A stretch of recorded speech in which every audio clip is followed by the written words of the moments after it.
Hello everyone. Recently একটা বই আমি পড়ে শেষ করলাম অনেকদিন পর, the diary of a CEO, Steven বার্টলেটের লেখা। তো এই বইটা নিয়ে হচ্ছে আজকে আলোচনা হবে। তো বইটা পড়ার পিছনের হিস্ট্রিটা আসলে কি বা উদ্দেশ্যটা আসলে কি ছিল? তো আপনারা যারা বিভিন্ন সময় পডকাস্ট শুনেন, আপনারা জানেন the diary of a CEO খুবই ফেমাস একটা পডকাস্ট এবং অনেকেই শুনে, দেশে বা দেশের বাইরে বিদেশে অনেকেই শুনে এবং স্টিভেন বার্টলেট বেশ ভালো রকমই জনপ্রিয়, আমি যতটুকু জানি। তো স্টিভেন বার্টলেট উনি একজন investor, at the same time উনি হচ্ছে আহ, কি বলে এন্টারপ্রেনার বটে। তো এই বইটা আসলে আমি যেই কারণে নিছি সেটা হচ্ছে যে আমি ভাবছিলাম যেহেতু the diary of a CEO নামে একটা ফেমাস পডকাস্ট অলরেডি আছে, আমি ভাবছি যে হয়তো ওনার পডকাস্টে আসা বিভিন্ন ইম্পর্টেন্ট গেস্টের সিলেক্টেড ইন্টারভিউজ বা এই ধরনের জিনিসপাতি হয়তো এই বইটাতে ইনক্লুডেড থাকবে, ওইগুলার সামারি বা ওগুলা থেকে হয়তো লেসনস ইনক্লুড থাকবে, যেহেতু এখানে লিখছে the 33 lodge of business and life. But পরে পড়তে গিয়ে দেখি যে এটা আংশিক সত্য, মানে ওনার ইন্টারভিউর বিষয়বস্তু বা ওনার ইন্টারভিউর থেকে হচ্ছে এখানে জিনিসপাতি আসছে, বাট এখানে ওনার নিজের এক্সপিরিয়েন্স থেকে নিজের লাইফ থেকেও ঘটনা হচ্ছে আছে আর কি। তো দ্যাটস ইট। এখন হচ্ছে যে যেহেতু বইটা পড়লাম, আমি হচ্ছে এই বইটার মানে একটা রিভিউ দিব। বাই দ্য ওয়ে এই বইটার একটা সামারি আমি লিখছি, আমার সাবস্টেকে আছে। 33টা লয়েরই সামারি ওখানে আছে আর কি। তো রিভিউর পর আপনারা সামারিগুলো পড়তে পারেন, এরপর হয়তো আই গেস সামারিটা পড়লে আপনার ডিসাইড করতে ইজি হবে যে বইটা আপনি পড়বেন কি পড়বেন না। ওকে, তো আমি হচ্ছে যে বইটার ফার্স্টে স্ট্রাকচারটা দেখাই, অর্থাৎ বইটা কিভাবে সাজানো হয়েছে। এটার পর হচ্ছে যে আমি বইটার ক্রিটিক করবো একটু করে, এরপর হচ্ছে এটার বেস্ট পার্টগুলো নিয়ে আলোচনা করবো, এরপর কিছু কথা আপনাদের সাথে আমি শেয়ার করবো আর কি, যেটা বই রিলেটেড। তো এই বইটা উনি হচ্ছে বইটার 4টা পিলারে ভাগ করছে, উনি এই পিলারগুলোকে বলছে দ্য পিলার অফ গ্রেটনেস। এখন 4টা পিলারের মধ্যে উনি লগুলোকে ইনক্লুড করছে, 33টা ল 4টা পিলারের মধ্যে ভাগ করা আর কি। তো এই পিলার অফ গ্রেটনেসগুলা ওনার মতে এই 4টা পিলার হচ্ছে যে আপনার বিভিন্ন মানে আপনি পার্সন হিসেবে গ্রেট হতে গেলে বা একটা ভালো বিজনেস দাঁড় করাতে গেলে এই 4টা পিলার যত স্ট্রং হবে তত বেটার। তো আমি হচ্ছে যে পিলারগুলার সামারি বইটা থেকে বলবো, কারণ আমি নিজে সামারি করলে যে কথাগুলো বলতাম ঠিক এক্স্যাক্ট সামারি, অলমোস্ট এক্স্যাক্ট একটা দুইটা পিলারের সামারি বাদে উনি এখানে করছে ওনার বইয়ের ইন্ট্রোডাকশনে আর কি। তো আমি ওখান থেকে ডিরেক্টলি আপনাকে পড়ে শোনাবো। যে দুইটা হচ্ছে যে উনি সরাসরি আমার সামারির সাথে যায় নাই, সেটা হচ্ছে আমি এখানে বলবো যে ওটা আর কি। আচ্ছা, তাহলে প্রথম পিলার হচ্ছে দি সেলফ। দি সেলফের মধ্যে উনি বলছে the pillar is about you, your self awareness, self control, self care, self conduct, self esteem and self story. So you have that, you have it. জিনিসটা হচ্ছে যে এগুলো এখানে হচ্ছে যে নিজেকে গড়া নিয়ে বা নিজের বিষয়বস্তু সংক্রান্ত। এরপরের পিলারটা হচ্ছে দ্য স্টোরি। দ্য স্টোরি পিলারটা অ্যাকচুয়ালি হচ্ছে মার্কেটিং এবং ইনফ্লুয়েন্স করা। এখানে হচ্ছে সাইকোলজি ব্যবহার করে বা স্টোরি ব্যবহার করে বিভিন্ন মার্কেটিং বা বিজনেসের ক্ষেত্রে যেগুলো ইম্পর্টেন্ট সেগুলো নিয়ে হচ্ছে আলোচনা করা হয়েছে। এরপরের সেকশনটা হচ্ছে দ্য ফিলসফি। এখানে এই পিলারটা হচ্ছে যে this pillar is about the personal and professional philosophies that great people believe and live by, and how those philosophies result in behavior that leads to greatness. So আমরা জানি যে কিছু মানুষের নিজস্ব ফিলসফি থাকে, তারপর ওয়ার্ক লাইফে কিছু ফিলসফি থাকে, এই ফিলসফিগুলো উনি এখানে ইনক্লুড করছে ওনার নিজের জীবন থেকেও, প্লাস ওনার ইন্টারভিউ থেকেও হচ্ছে উনি যেগুলো পাইছে আর কি, সেখান থেকে সিলেক্টেড কয়েকটা। এর পরের পিলার অর্থাৎ চতুর্থ পিলার, এটা হচ্ছে দ্য টিম। উনি কোম্পানির ডেফিনেশন দিছে গ্রুপ অফ পিপল, অ্যান্ড এখানে এই পিলারটা হচ্ছে this pillar is about how to assemble and get the best out of your group of people. So এটা হচ্ছে পিলার 4টার সামারি বা কাইন্ড অফ বইটার সামারি হয়ে গেছে আসলে এই 4টা পিলারের মধ্য দিয়েই। অ্যান্ড এটা তো হচ্ছে বইটার টেবল অফ কন্টেন্টের স্ট্রাকচারগুলো। বইটার ভিতরে উনি খুব সুন্দর মতো জিনিসগুলো সাজাইছে। যদি আমি আপনাকে একটু দেখাই, উনি হচ্ছে ফার্স্টে ওনার চ্যাপ্টারগুলো কীভাবে সাজানো, অর্থাৎ একটা চ্যাপ্টারের ভিতরে কন্টেন্টটা কীভাবে সাজাইছে। উনি হচ্ছে যে ফার্স্ট একটা স্টোরি দিছে, তারপর সেই স্টোরিটাকে উনি এক্সপ্লেন করছে। সেই এক্সপ্লেনেশন করতে গিয়ে উনি হচ্ছে যে সায়েন্টিফিক বা সাইকোলজিক্যাল ব্যাখ্যা দাঁড় করাইছে। এবং এরপরে উনি হচ্ছে যে যেটা করছে সেটা হচ্ছে আপনি ওই জিনিসটা কিভাবে অ্যাপ্লাই করতে পারেন সেই গাইডটা উনি এখানে দিছেন। এবং লাস্টলি প্রত্যেকটা চ্যাপ্টার শেষে উনি হচ্ছে বইটার একটা সামারি দিছে, সরি বইটার না, চ্যাপ্টারটা একটা সামারি দিছে। অ্যান্ড একদম শেষের দিকে উনি হচ্ছে এরকম কাইন্ড অফ যেটা এই চ্যাপ্টারটা এসেন্সকে ধরতে পারে এরকম হচ্ছে একটা দেখা উনি দিছেন। সো এটাও kind of summary but not complete summary, ওটা পরে আসলে খুব একটা বোঝা যাবে না। বাট আই ডোন্ট নো এটা মার্কেটিং ট্যাকটিক্স কিনা, বিকজ এই জিনিসটা পড়তে আসলে মানে দেখতে আসলে খুবই সুন্দর লাগে। তো ফেসবুকে স্টোরিতে দেওয়ার মতো বা ইনস্টাতে শেয়ার করার মতো। তো এটা থেকে একটা বিষয় আমার মনে পড়ছে যে একজন গায়ক উনি একবার হচ্ছে যে মোটিভেশন পাইছিল, না মোটিভেশন পায়নি, উনি হচ্ছে একবার গান শুনতে গিয়ে, সরি, উনি হচ্ছে ফোনের রিংটুনে অন্য কারো গান শুনতে পাইছে বা অন্য কারো মিউজিক শুনতে পাইছে। তো এটার ফলে উনি যেটা করছে, পরবর্তী অ্যালবামটা উনি যখন প্রকাশ করতে যায় উনি হচ্ছে যে মানুষ ফোনের রিংটুনে এই জিনিসটা ইউজ করতে পারে এটা ভেবে হচ্ছে যে গানগুলা বা মিউজিকগুলো বানাইছে। অ্যান্ড এটা তো উনি ভালোই লাভ করছিল আর কি। আমার হচ্ছে যে ওনার নামটা মনে না আনফর্চুনেটলি। আমি ওয়ান্ডার যে এই জিনিসটা মানে এই বইতে উনি এই যে কাজটা করছে এটা ওই ধরনের মার্কেটিং কোনো ট্যাকটিক্স কিনা, অথবা এটা কোইন্সিডেন্সও হতে পারে, বাট আমার মনে হইলো আর কি এটা। আচ্ছা যা হোক, তো আমি হচ্ছে স্ট্রাকচারটার কথাটা বললাম। এখন হচ্ছে যে ক্রিটিক। আচ্ছা, ক্রিটিকে যা মানে বইটার ভিতরে আসলে জিনিসটা আছে, বিকজ উনি হচ্ছে যেভাবে বইটা ধরতে মানে বইটা আসলে কিভাবে সাজাইছে সেটার মধ্যে হচ্ছে যে চলে আসে। তো আমি একটু দেখি, ফার্স্ট যে ক্রিটিকটা আমি করবো সেটা হচ্ছে যে এই বইটা খুবই বেসিক একটা বই। অ্যান্ড বেসিক বই বলতে আসলে আমি কি বলি, যে ধরা যাক আপনি যদি এই ফিল্ডের অনেকগুলো বই পড়েন বা অনেকগুলো পডকাস্ট শুনেন, তাহলে এই বইটা আপনার কাছে মানে ওইগুলোরই একটা রিপিটেশন মনে হবে। এবং টু বি অনেস্ট অনেক সময় আমরা কনফিউজড হয়ে যাই যে একটা বিষয়ের উপর এত পডকাস্ট এত বই, সব বই কি পড়তে পারবো, সব পডকাস্টই কি শুনে শেষ করতে পারবো। কিন্তু দিন শেষে দেখা যায় আপনি যে কোনো টপিকই ধরেন ওগুলোর বেসিক কিন্তু ঘুরে ফিরে খুবই কাছাকাছি এবং সেম জিনিস। তো এটা ওটার বাইরে না। সো হ্যাঁ, বিগিনার হিসেবে এই বইটা ভালো, বাট আমি যে দিক থেকে মানে আমি যে এক্সপেকটেশনটা নিয়ে বইটা হাতে নিয়েছিলাম ওই দিক থেকে হচ্ছে যে আমি একটু ডাউন হয়েছি। সেটা একটা পার্সোনাল বিষয়, এটা একটা খুবই পার্সোনাল ক্রিটিক হয়ে গেছে। এটা আমার কাছে নতুন কিছু নিয়ে আসে নয় সেভাবে, দু একটা জিনিস বাদে, বাট মানে এটার মধ্যে খুবই লাইফ চেঞ্জিং জিনিস আছে এমন না, বাট হ্যাঁ এটা খুবই পার্সোনাল একটা ক্রিটিক। সেকেন্ড যে বিষয়টা সেটা হচ্ছে যে সিলেক্টেড পডকাস্ট, এটা আমি ফার্স্টে বলছি যে এটা আমি যেভাবে মনে করছিলাম যে পডকাস্টের একটা সামারি বা বেস্ট পডকাস্টের একটা ইন্টারভিউর কালেকশন হবে ফার্স্ট দিকে, সেটা আসলে হয় নাই। সো এটার নামটা একদিক থেকে মিসলিডিং, আবার at the same time misleading নাও বটে। আচ্ছা, এরপরে যেই মানে ক্রিটিক মানে অ্যাকচুয়াল ক্রিটিক এখন আমি করতেছি, আগের দুইটা খুবই পার্সোনাল হয়ে গেছে। এখানে উনি বলছে I believe most books are longer than they need to be. True. এখন এটা উনি যেটা করছে এখানে দু একটা চ্যাপ্টার আমার মনে হয়েছে যে খুবই শর্ট করা যাইতো, কিছু স্টোরিও আসলে শর্ট করা যাইতো, চ্যাপ্টারের ভিতরে কন্টেন্ট একটু শর্ট করা যাইতো।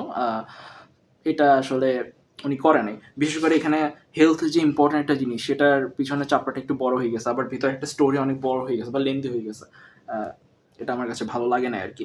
এখন এখানে উনি এটা মানে একটা এক্সপ্লেনেশন দিছে, সেটা হচ্ছে যে I believe stories are more powerful than data but both are important.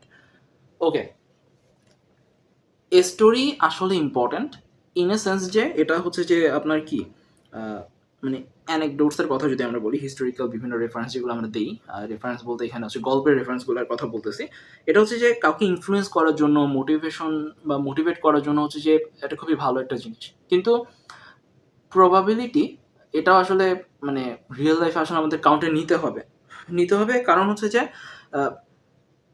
অ্যানেকডোটস কিন্তু ডাটা না বা স্টোরি কিন্তু ডাটা না। অ্যান্ড একটা জিনিস বা একটা স্টোরি একজনের কেসে খাটছে ডাজেন্ট মিন যে আপনার কেসে বা আমার কেসেও সমানভাবে খাটবে, কারণ এখানে অনেকগুলো ফ্যাক্টর থাকে। আমরা সবাই সব ধরনের ফ্যাক্টর নিয়ে মানে কাউন্টে নিয়ে যে কাজ করতেছে এমন না, বা ওর ক্ষেত্রে যে ফ্যাক্টরগুলো খাটছে আমার ক্ষেত্রে হচ্ছে সেম ফ্যাক্টরগুলো খাটবে এমন না। অবশ্যই স্টোরি অনেক পাওয়ারফুল, মোটিভেশনের জন্য অনেক ভালো। কেউ একজন ওইটা করে ফেলতে পারছে দেখে আমারও মোটিভেট ফিল করি যে আচ্ছা আমি ওটা করতে পারবো, কিন্তু ওটা করতে গিয়ে ওইটাতে সাকসেস হওয়ার প্রবাবিলিটি কেমন, বা আমরা যদি বলি ওটাতে কি ধরনের বাধা ফেস করতে হইতে পারে, এই ক্যালকুলেশনগুলো বা এই জিনিসগুলো কিন্তু আমাদেরকে সবচেয়ে বেশি বুঝতে হেল্প করে হচ্ছে প্রবাবিলিটি। সো আমরা হচ্ছে প্রবাবিলিটিটাকে উপেক্ষা করব না। প্রবাবিলিটি হচ্ছে আমাদের মানে মোটিভেশন আসার পরে যেন আমরা বাধা পেলেও রিজিলিয়েন্ট থাকতে পারি বা আমাদের একটা রিজিলিয়েন্স ক্রিয়েট হয়, সেটা প্রবাবিলিটি হচ্ছে আমাদেরকে ওই বুস্টটা দিতে হেল্প করে। সো স্টোরি দেখে ও মুখজন করে ফেলছে, আমিও করে ফেলবো, কিন্তু করার আগে আমি ক্যালকুলেশন করলাম না, এমনটা যদি আমরা না করি, মানে ক্যালকুলেশন যদি না করি, তাহলে হচ্ছে যে বাধাটাতে আমাদের কাছে অনেক পেইনফুল মনে হবে। আর দ্বিতীয়ত হচ্ছে যে অনেকটা এটা ব্লাইন্ড ভাবে কাজ করা শুরু করার মতো হয়ে যায় আর কি, which is not good. And এটাই আসলে ক্রিটিক এতটুকুই ছিল। এরপর হচ্ছে যে আচ্ছা হ্যাঁ, স্টোরি বা ফিকশনের অবশ্যই ভ্যালু আছে। অনেকে হয়তো মনে করে যে মানে ফিকশনের বই পড়তে চায় না বা এরকম কিছু। এই ক্ষেত্রে যেটা হয় সেটা হচ্ছে যে ফিকশনের বইগুলোকে আমরা এক্সাম্পল হিসেবে বা হ্যাঁ, অ্যাকচুয়ালি এক্সাম্পল হিসেবে বা আমরা নিজেরা জীবনযাপন করতেছি ওই হিসেবে হচ্ছে নিই, সেটা হচ্ছে সবচেয়ে ভালো মডেল আর কি, মানে ফিকশন বইয়ের ক্ষেত্রে। ফর এক্সাম্পল, আমি ভিক্টোরিয়ান যুগের ইতিহাস পড়লাম, এখন আমি ভিক্টোরিয়ান যুগের একটা নোবেল পড়ি, ওই সময়ে আসলে মানুষজন কীভাবে থাকতো। তখন হচ্ছে যে আমি যখন নোবেলটা পড়বো ওই সময়ের একটা রিয়েল এক্সপিরিয়েন্স আমি পাবো। সো ইয়েস, ডেফিনেটলি ফিকশন আর ইম্পর্টেন্ট। এটা গেল ক্রিটিক। এখন হচ্ছে যে আমি বইটার কি বলে মানে বেস্ট পার্ট বা ভালো কিছু পার্ট নিয়ে আলোচনা করবো এগেন ফ্রম ওনার কথাবার্তা, সেখান থেকে আমার কথাবার্তা আমি আবার ব্যাক যাবো। এখানে উনি বলছে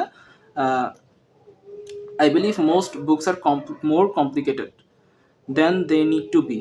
সত্য, এবং উনি বইটা খুবই ইজি ওয়েতে লিখছে অ্যান্ড এটা অ্যাপ্রিসিয়েট করার মতো। আসলে উনি অনেক ইজি ওয়েতে লিখছে। এরপরে হচ্ছে আই বিলিভ পিকচার্স পেইন্ট 1000 ওয়ার্ডস। এই বইতে যথেষ্ট গ্রাফ আছে, যথেষ্ট চার্ট আছে, ট্যাবেল আছে, আবার কি বলে একটু মাইন্ড ম্যাপের মতো করে একটি স্কেচ করে জিনিসপাতি আছে। সো এটা ভালো হয়েছে আসলে। এরপরে যেটা সেটা হচ্ছে উনি মানে এই বইতে মানে অনেক সময় হয় কি যে এই ধরনের বইগুলা যখন হচ্ছে লেখকরা লিখে উনি হচ্ছে যে মানে ওনার লেখাটা শেষ করে চলে যায়, মানে আপনি কিভাবে জিনিসটা অ্যাপ্লাই করবেন এটা নিয়ে অনেক সময় হয়তো বলে না। এই বইতে হচ্ছে যে প্রত্যেকটা চ্যাপ্টার শেষে যেগুলা উনি অ্যাপ্লিকেবল জিনিস মানে অ্যাপ্লিকেবল রুলস, সেগুলো জেনে কীভাবে অ্যাপ্লাই করা যায় সেটা স্টেপ বাই স্টেপ একটা গাইড দিয়েছেন, এটা ভালো ছিল। এরপরে হচ্ছে যে আচ্ছা, এরপরে হচ্ছে যে আপনার মানে আমি এই বইয়ের মধ্যে এই বইটা পড়তে গিয়ে যে বেস্ট দুইটা মানে সেকশন, মানে যে 4টা পিলারের কথা বলছে ওনার সবচেয়ে স্ট্রং পিলার হচ্ছে দুইটা, দ্য সেলফ এবং হচ্ছে the story. And to be honest এটা আসলে লজিক্যাল, একজন মানুষের স্টোরি মানে সেলফ এবং আমি ভুল বলছি, দ্য স্টোরি না, দুইটা পিলার, দ্য সেলফ এবং হচ্ছে দ্য ফিলসফি। তো একজন মানুষের সেলফ এবং ফিলসফি যদি স্ট্রং না হয়, আপনি বুঝতেই পারতেছেন বাকি দুইটা পিলারও খুব একটা যে কাজে আসবে এমন কিন্তু না। ওকে, এখন হচ্ছে আমি যেটা করব, এই বইটার মধ্যে যে লগুলা আমার কাছে পছন্দ হয়েছে ওই লগুলার একটা সামারি আপনাকে দেওয়ার চেষ্টা করব। 33টা লয়ের সামারি আপনাকে হচ্ছে আমার সাবস্টেকে আপনি পেয়ে যাবেন। আমি হচ্ছে এখানে জাস্ট আমার যেগুলো পছন্দ হয়েছে সেগুলো নিয়ে একটু বলি। সো এখন যে ল বলবো এখানে হচ্ছে 4টা ল বলতেছি ফার্স্টে, এগুলো হচ্ছে দ্য সেলফ থেকে নেওয়া। Fill your 5 buckets in the right order. So এটার সামারি কি, এটা সামারিটা আমাকে দেখে বলতে হবে, কারণ এটাতে একটা সিকোয়েন্স আছে, সিকোয়েন্সটা না বললে একটু প্রবলেম হবে। হোয়াট ইউ নো অর্থাৎ your knowledge, what you can do মানে হচ্ছে your skills, who you know means your network, what you have আপনার resource, what the world thinks of you আপনার রেপুটেশন। এই 5টা সিরিয়ালই হচ্ছে যে আপনাকে ফিল করে আসতে মানে যেগুলো বাকেট হিসেবে কল্পনা করছে, আপনার একটা বাকেট ফিল হওয়ার পর আরেকটা বাকেট ফিল হওয়ার পর আরেকটা বাকেট, এভাবে হচ্ছে যে ফিল করতে হবে। তার মধ্যে হচ্ছে প্রথম দুইটা অর্থাৎ আপনার নলেজ এবং আপনার স্কিল, এই দুইটাতে উনি বেশি জোর দিচ্ছে, এবং এই দুইটাতে বেশি জোর দেওয়ার পিছনে যে লজিক সেটা হচ্ছে যে আপনার নলেজ এবং আপনার স্কিল কখনো আপনার থেকে চলে যাবে না, বাকি বাকেটগুলোতে প্রবলেম হতে পারে, বাট এই দুইটা হচ্ছে কমপ্লিটলি আপনার। ওয়ার্ল্ডে যাই হোক আপনার এগুলো চেঞ্জ হচ্ছে না। ওকে, এখন যেটা বলবো সেটা হচ্ছে যে you do not get to choose what you believe. এটার সাথে আরেকটা ল আমি বলি, never compromise your self story. দুইটা অনেকটা কানেক্টেড। এটা হচ্ছে যে আপনি যে সমাজে থাকেন এই সমাজের মধ্যে কিছু বিলিভ আপনার উপরে আগে থেকে চাপানো থাকতে পারে যে আপনি ওইটা না করতে পারবেন না বা এটা আসলে হয় না, এরকম কিছু একটা। বাট এটা আসলে মানে অনেক সময় আপনার উপর নেগেটিভ ইফেক্ট ক্রিয়েট করে। আপনি হয়তো এটা আসলেই করতে পারেন বা করতে পারতেন, কিন্তু ওদের কথার কারণে আপনি হচ্ছে যে জিনিসটা চেষ্টা করেও দেখেন নাই। সো ওনার মানে এই ধরনের কেসে ওনার মানে যে অ্যাডভাইস সেটা হচ্ছে যে আপনি ফার্স্টে নিজে করবেন, করার চেষ্টা করবেন। সেখান থেকে যখন আপনি সাকসেসফুল হবেন, এটার থেকে হচ্ছে আপনি নিজের থেকে মানে আত্মবিশ্বাসটা ক্রিয়েট করবেন করার মাধ্যমে, বাই ডুইং থিংস। আপনি মোটিভেশন পাবেন বা আত্মবিশ্বাস পাবেন। তারপর হচ্ছে আপনি ক্রমাগত আগাইতে থাকবেন, অর্থাৎ এগিয়ে যাবেন, এটাই। বাট দ্য থিং ইজ, আপনি অ্যাকশন না নিলে মোটিভেশনটা কিন্তু আসবে না, বা অ্যাকশন না নিলে আত্মবিশ্বাসটা কিন্তু আসবে না। সো অ্যাকশনটা অবশ্যই ইম্পর্টেন্ট। এরপরে পিলার ওয়ানে, অর্থাৎ দ্য সেলফের মধ্যেই লটা, সেটা হচ্ছে never fight a bad habit. এখানে হচ্ছে এটার সামারি হচ্ছে অনেকটা এরকম যে আপনার যে খারাপ অভ্যাস সেটা হচ্ছে আপনি ওটা করতে যত বাধা অ্যাড করতে পারেন যেন ওটা ইজিলি না করা যায়, এবং যে ভালো অভ্যাসটা করতে যাচ্ছেন সেটা যত ইজিলি করা যায় সেটার মতো একটা এনভায়রনমেন্ট ক্রিয়েট করবেন, এবং আপনি হচ্ছে খারাপ অভ্যাসের জায়গায় ভালো অভ্যাসটা দ্বারা রিপ্লেস করবেন খারাপ অভ্যাসটাকে। এটার জন্য আপনার ভালো অভ্যাসটাতেই ফোকাস দেওয়া উচিত। ভালো অভ্যাসে যদি আপনি ফোকাস দেন তাহলে হচ্ছে খারাপ অভ্যাসটার কথা আপনি ওভার দ্য টাইম ভুলে যাবেন। আর am I missing something? Yes, কখনো একটার বেশি হ্যাবিট চেঞ্জ করার জন্য চেষ্টা করবেন না। যখন আপনি এই কাজটা করবেন, অর্থাৎ একটা খারাপের সাথে ভালোর রিপ্লেস করবেন, তখন হচ্ছে আপনার একটা হ্যাবিটের উপরেই যেন ফোকাস থাকে, ২ টা হ্যাবিটের উপর না। যে আমি ২ টা খারাপ কাজ বন্ধ করতেছি, ২ টা ভালো কাজ এড করতেছি না, একটা, অনলি ওয়ান, এটাই। দ্য স্টোরির মধ্যে আমার যে চ্যাপ্টারটা পছন্দ হয়েছে সেটা হচ্ছে শুট ইউর সাইকোলজিক্যাল মুনশটস ফার্স্ট। এটা হচ্ছে যে আমার কেন পছন্দ হয়েছে, কারণ হচ্ছে আমি যখন অনলাইনে অনেক কিছু অর্ডার দিই, সেখানে যে এই ট্রিকটা অ্যাপ্লাই হয় আমি জানতাম না। এটা হচ্ছে অনেকটা সংক্ষেপে এই লটার মানে হচ্ছে কিভাবে কোম্পানি ছোটোখাটো চেঞ্জ করার মাধ্যমে পার্সনের কাছে এটা একটা ভ্যালু ক্রিয়েট করতে পারে, বা মানুষটা মানে কোম্পানিটা যে আসলে কাজ করতেছে, বা ওয়েবসাইটটার ক্ষেত্রেও চিন্তা করতে পারে যে আসলেই কাজ করতেছে। এইটা হচ্ছে যে মানে দেখানোর চেষ্টা করছে। ফর এক্সাম্পল, বিভিন্ন ধরনের পার্সেল আগে কিন্তু ট্র্যাক করা যাইতো না, এখন কিন্তু পার্সেল ট্র্যাক করা যায় যে আপনার পার্সেলটা কোন জায়গায় আছে না আছে। সো সব কোম্পানিতে আবার ট্র্যাক করা যায় না। তো আমি হচ্ছে কিন্তু যখন মানে কেউ আমাকে কুরিয়ারে পাঠায়, তখন কিন্তু আমি যখন দেখি যে এমন একটা কোম্পানিতে দিচ্ছে যেখানে ট্র্যাক করা যায়, আমি তো খুশি হয়ে যাই যে না, আমি একটু মানসিক শান্তি পাই যে আমি ট্র্যাক করতে পারবো। তো এটা হচ্ছে অনেকটা এরকম। এর পরের যেটা সেটা হচ্ছে যে দি ফিলসফি। আচ্ছা, দি ফিলসফি সেকশনের প্রত্যেকটা লই ইম্পর্টেন্ট এবং প্রত্যেকটা লই আমার পছন্দ হয়েছে, বাট একটা লয়ের রিপ্রেজেন্টেশন মানে উনি যেভাবে এখানে প্রেজেন্ট করছে সেটা আমার পছন্দ হয়নি। তো আমি হচ্ছে যে এগেন এটার সামারি করতেছি। You must sweat the small stuff. এটা হচ্ছে যে কাইজেন। আপনি জানেন যে প্রতিদিন যদি আপনি 1% করে ইমপ্রুভ করেন নিজেকে, আপনি বছর শেষে অনেক বেশি ইমপ্রুভ করে ফেলবেন। A small miss now creates a miss big later. এই লটার মানে হচ্ছে যে আপনি কিছু একটা জিনিস ছোট ভেবে যদি অ্যাভয়েড করতে থাকেন, তাহলে কিন্তু একটা সময় এটা অনেক বড় প্রবলেম ক্রিয়েট করতে পারে। সো এগুলো যত আর্লি সলভ করা যায় তত ভালো। You must outfill the competition. আপনি যত ফার্স্ট ফেল করবেন, যত কম সময়ে যত বেশি সংখ্যক ফেল করবেন, তত বেশি ফেলিয়ারগুলো থেকে আপনি ফিডব্যাক নেবেন, এবং তত বেশি হচ্ছে আপনি অ্যাপ্লাই করে ইমপ্রুভ করতে পারবেন। You must become a plan a thinker. এটার সামারি হচ্ছে যে কখনো কখনো প্ল্যান বি যদি থাকে সেটা প্ল্যান এ এর জন্য ক্ষতিকর হইতে পারে। তার মানে কি প্ল্যান বি আমরা রাখবো না? প্ল্যান বি আমরা রাখবো, কিন্তু আমাদের প্ল্যান বিটা এত বেশি ভিজিবল হওয়া উচিত না যেটা হচ্ছে যে প্ল্যান এ কে ইনফ্লুয়েন্স করে প্ল্যান এ কমপ্লিট করতে আমাদেরকে হার্ম করতে পারে। তো প্ল্যান বি অর্থাৎ ব্যাকআপ প্ল্যান যেটা, সেটা হচ্ছে আমাদের থাকা উচিত। তবে ইউনো আমাদের কশাসও থাকা উচিত যে এটা প্ল্যান এ এর জন্য হার্মফুল হচ্ছে কি হচ্ছে না। Don't be an ostrich. এটা হচ্ছে যে এটা সামারি হচ্ছে অনেকটা যে প্রবলেম দেখার পরও মানে আনকমফোর্টেবল সিচুয়েশন অ্যাভয়েড করতেছে এখন, কিন্তু এটা পরবর্তীতে আনকমফোর্টেবল মানে আরও বড় আনকমফোর্টেবল সিচুয়েশন ক্রিয়েট করবে। সো এগেন যত ফাস্ট এগুলো সলভ করা যায় তত ভালো। You must make pressure your privilege. অনেক সময় লাইফে বিভিন্ন সময় বিভিন্ন ধরনের প্রেশার আমাদের হয়, আমরা প্রেশারে পড়ি। এই ক্ষেত্রে আমাদের একটা মেন্টাল ফ্রেম হইতে পারে এমন যে আমরা যদি প্রেশারটাকে প্রিভিলেজ হিসেবে চিন্তা করতে পারি, অর্থাৎ আমি এখন এই প্রেশারটা নিচ্ছি, এটা থেকে আসলে আমার কী গেইন হতে পারে বা ফিউচারে এটা থেকে কী ধরনের বেনিফিট আসতে পারে সেটা যদি আমরা চিন্তা করি, তখন সেক্ষেত্রে প্রেশারটা আমাদের কাছে অনেকটা প্রিভিলেজ হিসেবে ধরা দেয়। The power of negative manifestation.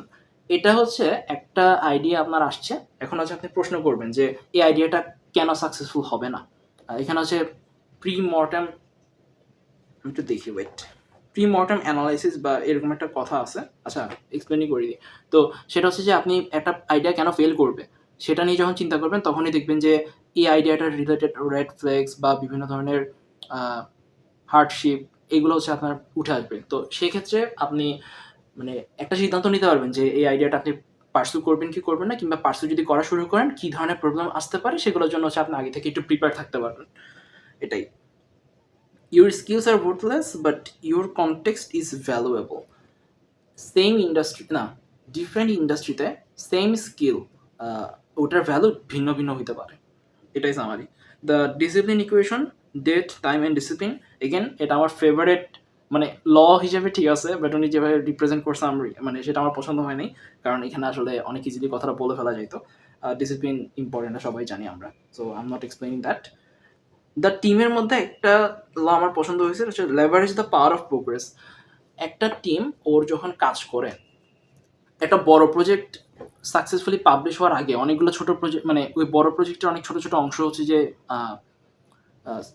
মানে ছোট ছোট অংশ যখন ডান হয় তখন হচ্ছে সেগুলো সেলিব্রেট করা উচিত, কারণ এটা হচ্ছে একটা ফরওয়ার্ড সেন্স অফ মোশন দেয় আমাদের, আমরা যে অ্যাকচুয়ালি কিছু একটা করতেছি সেটার একটা ফিলিং দেয়।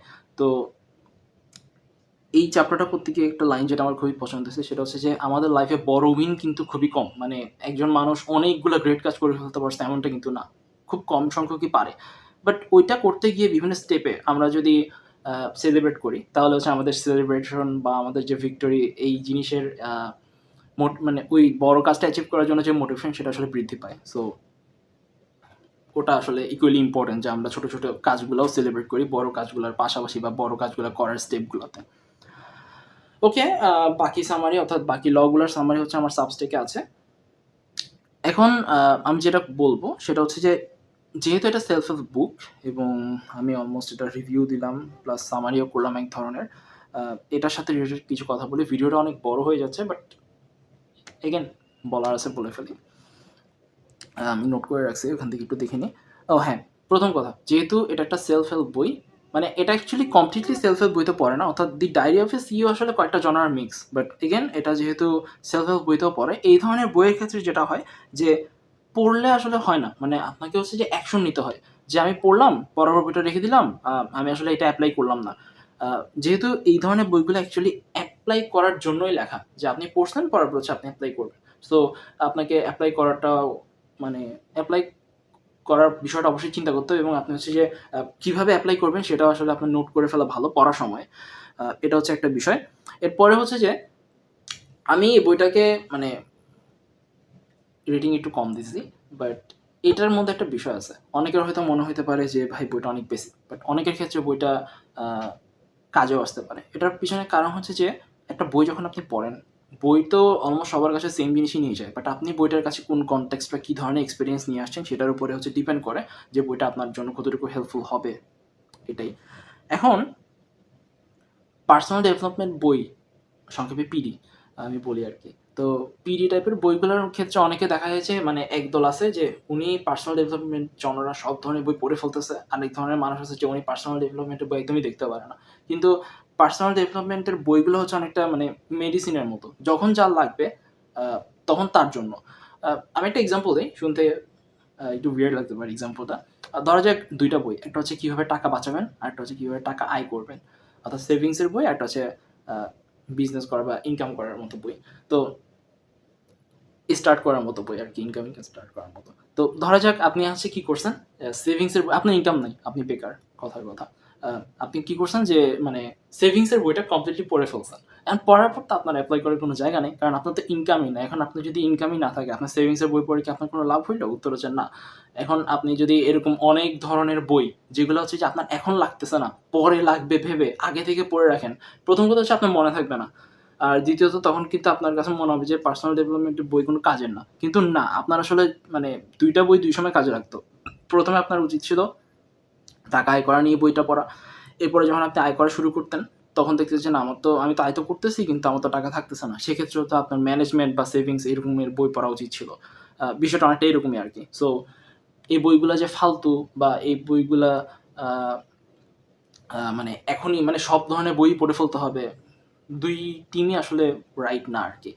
আর লাস্টলি আরেকটা জিনিস, সেটা হচ্ছে যে এই ধরনের বইগুলো, অর্থাৎ আমাদের দেশে যখন এই ধরনের বইগুলো সাজেস্ট করে, পার্সোনাল ডেভেলপমেন্টের জন্য অনেক সময় সাজেস্ট করে, অনেক সময় হচ্ছে ইংরেজি বই শুরু করতে চাই, এই ধরনের কথা দিয়ে সাজেস্ট করে। ফার্স্ট থিং হচ্ছে এই বইটা ইজি ল্যাঙ্গুয়েজে লেখা, সো এই বইটা দিয়েও আপনি ইংরেজি বই পড়া শুরু করতে পারেন। বাট যে জিনিসটা আমি অ্যাকচুয়ালি বলতে যাচ্ছি সেটা হচ্ছে যে দুইটা বিষয়। এক হচ্ছে যে লিটারেচারের ভাষা আর নর্মাল ডেইলি লাইফে ইংরেজি ব্যবহার করার বা কমিউনিকেশন এর যে ভাষা, সেটা কিন্তু সেম না। লিটারেচারে আমরা জানি যে ওখানে একটু ভাষাকে একটু মানে নাড়ায় চাড়ায় লেখা হবে, এখানে হচ্ছে যে নর্মালি যেভাবে আমরা বলি সেভাবে লেখা হবে না। সো লিটারেচারের ল্যাঙ্গুয়েজ এক ধরনের আর ডেইলি লাইফের ল্যাঙ্গুয়েজ এক ধরনের। সো এই বইটা পড়লে হচ্ছে যে, বা এই ধরনের বই যখন আপনি শুরু করেন, সেক্ষেত্রে হচ্ছে আপনার উচিত মানে এটা মাথায় রাখা যে দুইটার কনটেক্সট দুই ধরনের এবং দুইটা পড়ার জন্য স্কিল আসলে অনেকটা দুই ধরনের। সো এই ধরনের বই আপনি ইংরেজি পড়া শুরু করতেই পারেন, বাট এটা দিয়ে যদি আপনি মনে করেন যে কয়েকটা ইংরেজি নর্মাল বই পড়ছি, এখন আমি অনেক বড় বড় ইয়ে পড়বো, লিটারেচার পড়বো ইংরেজিতে, মোস্ট অফ দ্য টাইম এটা হবে না। আরেকটা জিনিস যেটা, সেটা হচ্ছে যে এই ধরনের বই যখন আপনি পড়বেন, আপনি ল্যাঙ্গুয়েজের জন্য পড়তেছি, শুধু ইংরেজি ভাষাটাই শিখবো আর কিছু করবো না, ডোন্ট ডু দ্যাট। পড়ার সময় চেষ্টা করবেন যে যেটা পড়তেছেন সেটা যেন আপনি আপনার লাইফে খাটাইতে পারেন এবং আপনার জন্য লাগবে, আপনার ইন্টারেস্ট আছে এরকম ইংরেজি বই চুজ করা। সেক্ষেত্রে আপনার ইংরেজি শেখাটাও হবে, প্লাস আপনার ইন্টারেস্ট বা অ্যাকশন নিতেও খুবই ইজি হবে। সো দ্যাটস ইট, এটাই সামারি, এটাই আলোচনা। আই হোপ আপনাদের সাথে আবার অন্য কোনো একটা ভিডিওতে দেখা হবে। ততদিন পর্যন্ত bye, and thank you for watching, and sorry for little inconvenience. That's it, thank you so much, by.